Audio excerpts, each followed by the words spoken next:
inspirasi dari Allah. Itu yang saya ingin kejar dari tadi, tapi kalian nggak paham. Saya bertanya, saya jawab sendiri. Saya bertanya lagi, saya jawab sendiri. Kenapa? Karena tidak ada pengetahuan yang Allah sediakan buat kawan-kawan, supaya kawan-kawan di sini dari sudut pandang Quran, dari sudut pengajaran Islam, dari sudut pengajaran Allah Subhanahu Wa Taala bisa mengimbangi perdebatan ini. Tidak ada pengetahuan itu yang disediakan oleh Allah Subhanahu Wa Taala untuk mengimbangi diskusi malam ini, yaitu tentang Mesias dan Al-Masih dari sudut pandang Kristen dan Islam. Kenapa tidak ada dari sudut pandang Islam? Karena Allah tidak menyediakan pengetahuan itu, sehingga diskusinya kayak tadi, kayak orang pincang. Jadi hanya melulu dari Alkitab. Kenapa tidak ada perbandingan dari Quran? Karena tidak ada pengetahuan dari Quran. Allah tidak menyediakan itu. Itu yang tidak disadari kawan-kawan dari tadi. Bagaimana kita bisa membangun suatu diskusi yang elok, yang menarik, kalau dari salah satu pihak kagak nyambung. Begitu kawan.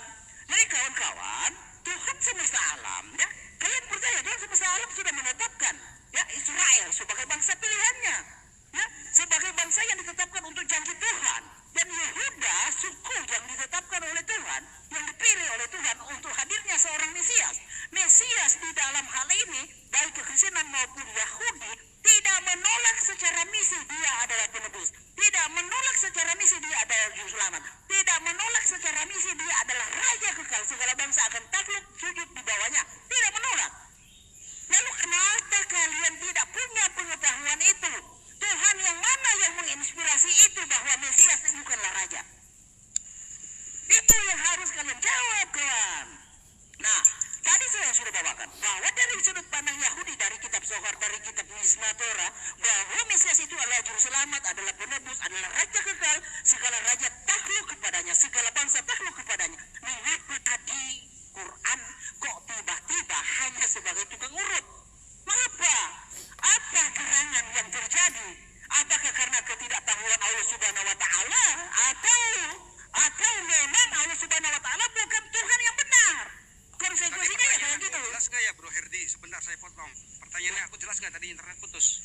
Ini Pak John dari mana ini? Gak ada di sini. Ini siapa yang masuk ini? Ini pilih tak masuk tuh. Kalau John masuk tak menaikkan. Nah, itu Pak John ada. Lanjut Pak John. Ada. Lanjut pilih nggak masuk. Pertanyaan aku Nggak mau. belum tadi. Dua pertanyaan. Tutup dulu. Pak John turun lagi baru naik karena tidak kelihatan di. Oke, di stop dulu timernya. Di stop dulu Pak Mir. Atau nggak apa-apa, saya lanjut bicaranya. Masih berapa timernya? Oh, di stop aja. Buat Pak John aja yuk. 34 menit. Oke. 34 detik. Oh, detik. 34 menit itu, bukan detik. 34 detik bro. Masa 34 menit? Lu mau setengah jam ngomong? Mana jadinya? Nah ini, waduh. Oke, lanjut Pak John. Udah tinggal berapa detik? Enggak, tadi pertanyaannya udah jelas belum tadi? Dua pertanyaan. Tadi internetku putus. Apa? Diulang aja. Udah jelas, nanti saya ulang. Udah jelas. Lanjut. Tinggal 34 detik. Silakan. Pertanyaan ketiga ya. Serius. Tadi pertanyaan mana petunjuk Mesias di Quran gitu loh. Apakah Allah tidak tahunya segala macam? Karena tidak lengkap dituliskannya gitu loh. Silakan jawab, itu 3 pertanyaan. Oke. Sudah itu aja cukup. Ini waktu tinggal 12 detik, 11, 10. Sudah. Oke. Saya jelaskan aja ya. Terima kasih. Oke, saya jelaskan dulu sebentar Bang Zuma dan Bang Ustadz Naza. Begini ya. Oke. Tadi sudah dijelaskan dari awal permulaan oleh Bang Juma dan Ustadz Naja bahwa di Al-Quran itu sudah jelaskan tentang Isa itu adalah Nabi. Itu udah fix. Lalu Anda menginginkan seperti apa lagi? Ibnu Maryam. Anda maunya bagaimana lagi? Itu sesuai dengan Al-Quran. Kami nggak pernah mengada-ngada di situ. Anda ingin Isa itu memilih bapak seperti Yusuf? Nggak bisa. Islam itu sesuai dengan apa yang ada tertera di dalam kitabnya. Oke? Oke, lanjut. Sebentar, ini saya ngejelasin moderator. Soalnya moderator di sini berarti ya. bukan dong, saya berarti ini. dengerin dulu. Saya menjelaskan apa yang tanggung dengerin jawab dulu. berarti. Oh ya nggak apa-apa dah. Dengerin dulu, Nggak apa-apa, dengerin nggak dulu, apa-apa. dengerin Silakan, dulu, silakan, dengerin. silakan aja, nggak apa-apa. Dengerin dulu. Cuma Saya moderator di sini yang menyimak semua terjadi diskusi di sini. Paham? Tadi Bang Zuma menyatakan ini ayat Quran ada. Itu menjawab dari pertanyaan Anda semua. Tapi kalau ada kurang puas silakan. Bang Zuma silakan maju Bang Zuma atau Ustadz Najwa untuk menjawab pertanyaan yang mesti diulang-ulang kembali. Baik. Ya. Bismillahirrahmanirrahim. Iskalallahu ya Isa bin Maryam, "Zkuru ni'mati 'alaika wa 'ala walidatika." Ya. Ini sangat jelas diterangkan oleh Al-Qur'an tentang Nabi Isa alaihissalam. Wahai Isa, anak laki-lakinya perempuan manusia berjenis kelamin perempuan bernama Maryam.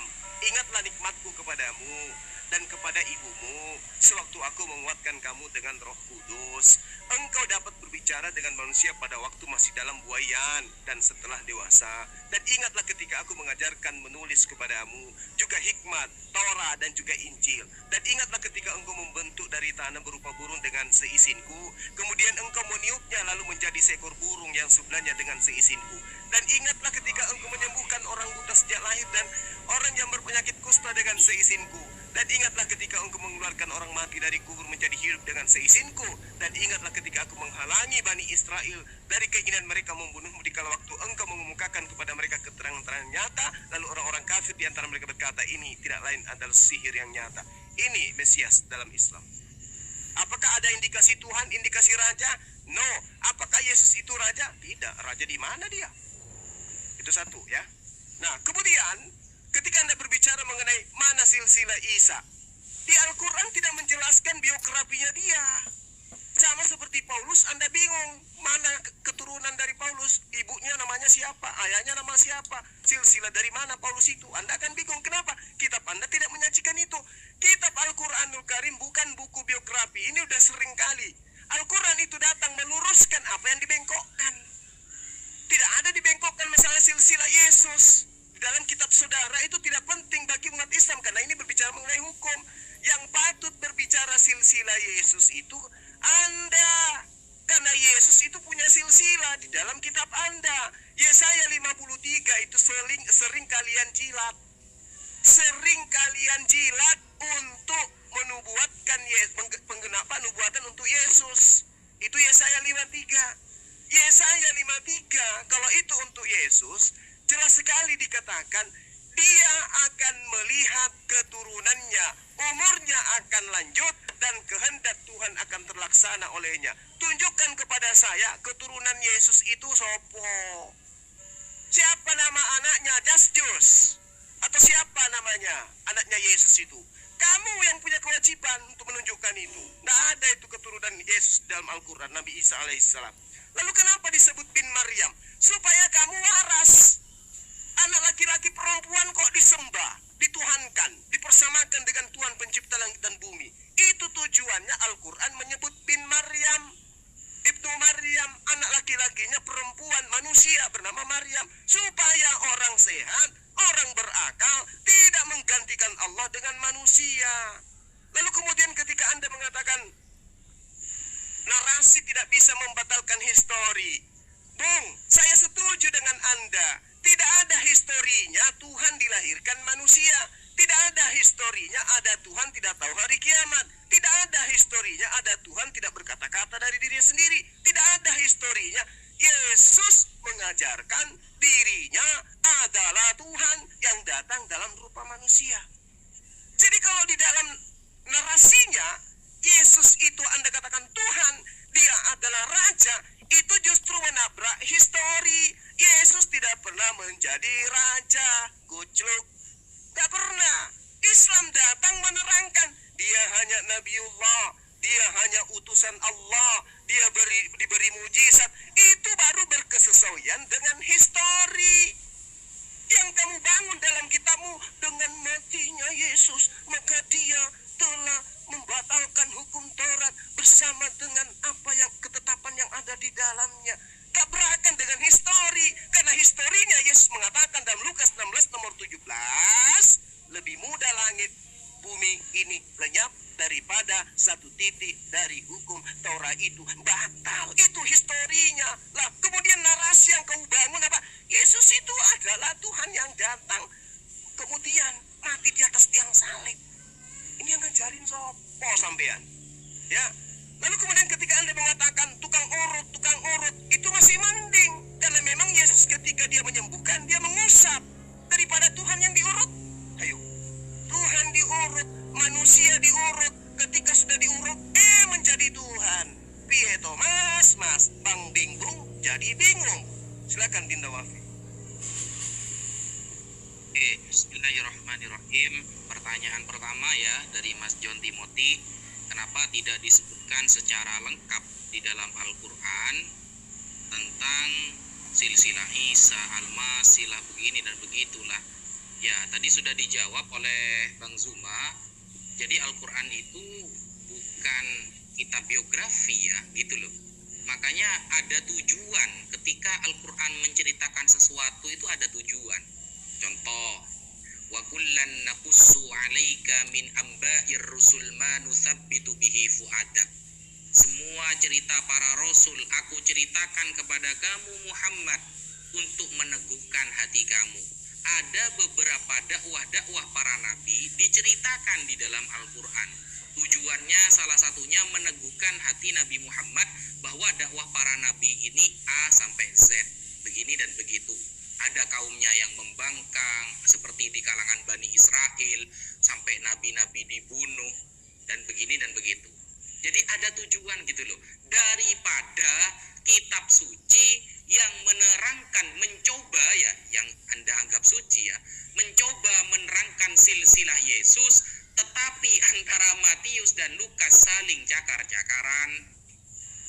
Dari Daud sampai Yesus, Lukas mencatat 42 generasi, sedangkan Matius cuma 27 generasi.